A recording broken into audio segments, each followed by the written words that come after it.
দীর্ঘদিন ধরে ক্যামেরা থেকে দূরে বলিউড অভিনেতা ইমরান খান গত বছর সিনেমায় ফেরার সম্ভাবনার ইঙ্গিত দেওয়ার ৮ মাস পর অবশেষে কামব্যাক প্রজেক্ট হাতে পেয়েছেন ইমরান।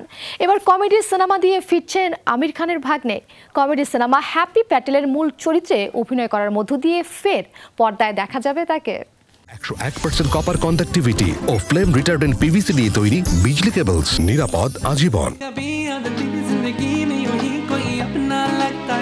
অভিনেতা হিসেবে জানে তুইয়া জানে না সিনেমার মাধ্যমে ইমরান খান খুব কম সময়ে জায়গা করে নিয়েছেন দর্শক মনে। তবে দীর্ঘদিন তিনি ক্যামেরা থেকে দূরে ছিলেন।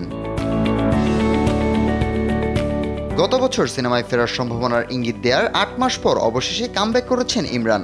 আমির খান প্রোডাকশনস প্রযোজিত কমেডি সিনেমা হ্যাপি প্যাটেলের মূল চরিত্রে অভিনয় করবেন তিনি। ইতিমধ্যে শুটিংও শুরু হয়ে গিয়েছে। হ্যাপি প্যাটেল দিয়ে পরিচালনায় অভিষেক করতে চলেছেন অভিনেতা ও স্ট্যান্ড আপ কমেডিয়ান বীর দাস। আমির খানের প্রযোজনায় দেলিবেলি সিনেমাতে একসঙ্গে অভিনয় করেছিলেন ইমরান ও বীর। এদিকে ডিজনি প্লাস হটস্টারের একটি স্পাই সিরিজ দিয়ে ইমরানের প্রত্যাবর্তন হওয়ার কথা ছিল, যেখানে তিনি একজন গোয়েন্দা কর্মকর্তার ভূমিকায় অভিনয় করতেন। চলচ্চিত্র নির্মাতা আব্বাস্টার ওয়ালা সিরিজটি তৈরি করেছিলেন। তবে গত বছর হটস্টার জিও অধিগ্রহণ করার পর পরিকল্পনাটি বাতিল করা হয়।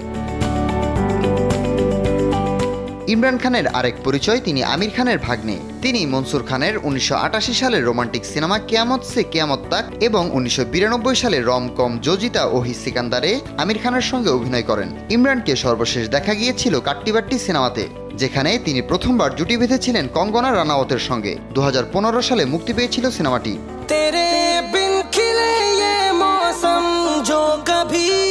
অন্যদিকে ব্যক্তিগত জীবনে কঠিন সময় কাটাতে হয়েছে ইমরানকে। ওজন বেড়ে যাওয়ায় ট্রলের শিকার হতে হয়েছিল। এমনকি অর্থকষ্টে ভুগছেন বলেও একাধিক গণমাধ্যমে দাবি করা হয়েছে। বড় ফ্ল্যাট, দামি গাড়ি বিক্রি করে এখন থাকেন এক রুমের ফ্ল্যাটে। স্ত্রী অবন্তিকার সঙ্গেও ডিভোর্সের মামলা চলছে বহু বছর ধরে। সব মিলিয়ে ক্যারিয়ারে সুসময় ফিরুক ইমরানের, এমনটাই চান ভক্তরা। হাসিবুল করিম, শোবিস টুনাইট।